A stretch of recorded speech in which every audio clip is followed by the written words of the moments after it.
Hello guys, welcome to explorers. അപ്പൊ ഇന്ന് നമ്മൾ ചെയ്യാൻ പോകുന്നതാണ് സുധാമൂർത്തിന്റെ റിവ്യൂ. പക്ഷെ ഇന്ന് എന്റെ പേര് തൻവിക്ക്, ചേച്ചി ക്യാമറമാനായി.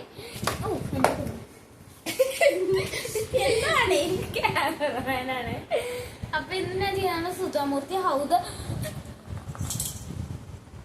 The onion got 6 layers. നിങ്ങൾ ശ്രദ്ധിച്ചിട്ടുണ്ടോ? ഒനിയന് കുറെ ലേയേഴ്സ് ഉണ്ട്. പിന്നെ അത് കഴിയുമ്പോ നമ്മുടെ കണ്ണേരി. പിന്നെ ഇതില് കണ്ടില്ലേ സുധാമൂർത്തിന്റെ ഓട്ടോഗ്രാഫ് ഉണ്ട്.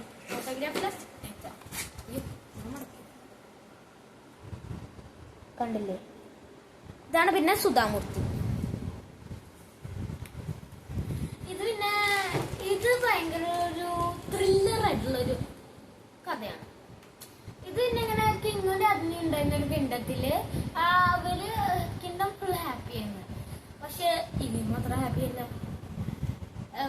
ഇവരുടെ ആഗ്രഹം ഒരു കുഞ്ഞാണെന്ന് വെച്ചാൽ ഇവർക്ക് കുഞ്ഞിനെ കിട്ടുന്നില്ല.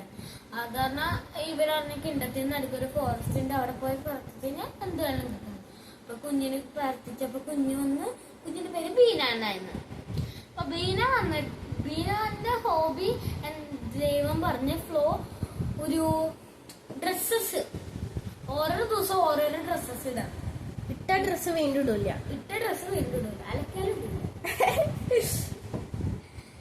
പിന്നെ അങ്ങനെ പറഞ്ഞപ്പോ ആ കുഞ്ഞും ജനിച്ചിങ്ങനെ പിന്നെ അവര് ഈ രാജ്ഞി രാജാവ് എല്ലാ ട്രെയിലേഴ്സിനൊക്കെ കിണ്ടത്തിന്റെ നിറച്ച് വിളിച്ച് ഓരോരോ രാജ്യത്തിനും. പക്ഷെ ഇവർക്ക് പറ്റിയില്ല. കാരണം അവരെന്റെ എല്ലായിടത്തും തിരിച്ചു പോകാൻ പറഞ്ഞിട്ട് ഇവരുടെ ഈ കുഞ്ഞിന്റെ അടുത്ത് ബീനേന്റെ അടുത്ത് പറഞ്ഞു ആ ഫോറസ്റ്റിന് നടുക്ക് പോയിട്ട് ചോദിക്കാൻ, ആ ദൈവത്തിന്റെ അടുത്ത് ചോദിച്ചിട്ട് ഡ്രസ്സ് കിട്ടുന്നു. അപ്പൊ അങ്ങോട്ട് പോയപ്പോ എഗ്രി ചെയ്തിട്ടാ. അപ്പൊ അങ്ങോട്ട് പോയപ്പോ ബീന ദൈവത്തിന്റെ അടുത്ത് കണ്ടപ്പോ ദൈവം പറഞ്ഞു, എനിക്കറിയാം നിനക്ക് ഡ്രസ്സല്ല വേണ്ടത്, എല്ലാ ദിവസവും ഓരോ ഡ്രസ്സ് തരാം. പക്ഷെ ഒരു കണ്ടീഷൻ ഉണ്ട്. എന്താന്ന് പറയട്ടെ കണ്ടീഷൻ? ഈ ഡ്രസ്സ് ആർക്കും കൊടുക്കുകയും ചെയ്യരുത്, എക്സ്ചേഞ്ചും ചെയ്യരുത്. പിന്നെ ഓരോ ദിവസം ഈ ഡ്രസ്സ് തന്നെ ഇടണം.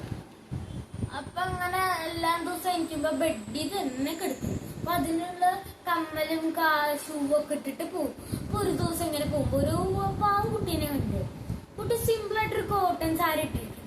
ഇവൾക്ക് വിഷമം വന്നിട്ട് ഇവള് ദൈവത്തിന്റെ വാക്കൊന്നും കേൾക്കാണ്ട് എക്സ്ചേഞ്ച് ചെയ്തു. ഇവളുടെ ഡ്രസ്സ് ബീനന്റെ ഡ്രസ്സ് ഭയങ്കരമായിട്ട് സിലിക്ക് കോട്ടൺ ഒക്കെ ആയിരുന്നിട്ടാ.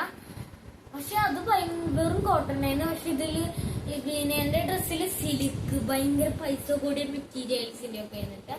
അപ്പൊ ഇത് ആ കുട്ടിക്ക് രണ്ടുപേരും എക്സ്ചേഞ്ച് ചെയ്തത്. അപ്പൊ ദൈവം പെട്ടെന്ന് ബീനനെ ഒരു ഡീപ്പ് ഫോറസ്റ്റിലേക്ക് വിളിച്ച്, എന്തിനാണ് അത് കൊടുത്തത്? ഞാൻ പറഞ്ഞില്ലേ ചെയ്യാൻ പാടില്ല എന്ന്. അപ്പൊ ഈ ലാസ്റ്റ് ഒരു വിഷ് പറഞ്ഞിട്ടാ എനിക്ക് ഏതെങ്കിലും ഒരു വെജിറ്റബിൾ ആയി മാറണമെന്ന്. അപ്പൊ അവളാണ് ആ ദൈവം ഇവളിനൊരു ഓണിയനാക്കി. ഇതാണ് ഈ കഥ. Okay, bye. ഇഷ്ടപ്പെട്ടെങ്കിൽ മാത്രം ലൈക്ക്, ഷെയർ, സബ്സ്ക്രൈബ്.